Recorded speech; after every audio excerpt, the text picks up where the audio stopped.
ल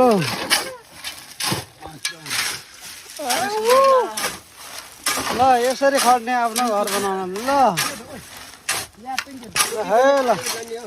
है ल है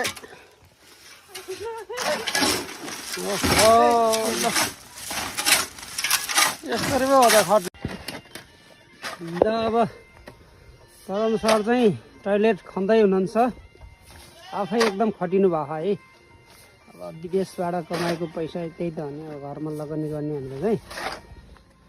आफै खटिनु भएको यो चाहिँ टोइलेटको लागि हो ल उहाँको तल पनि स्पेस छ स्पेस चाहिँ थुप्रै छ ल ल यता चाहिँ माथि अब रुमहरू बनिसकेको छ अब प्लास्टर र छाउन मात्र बाँकी छ यता चाहिँ टोइलेटको लागि चाहिँ जस खन्ने काम हुँदैछ है साथी होला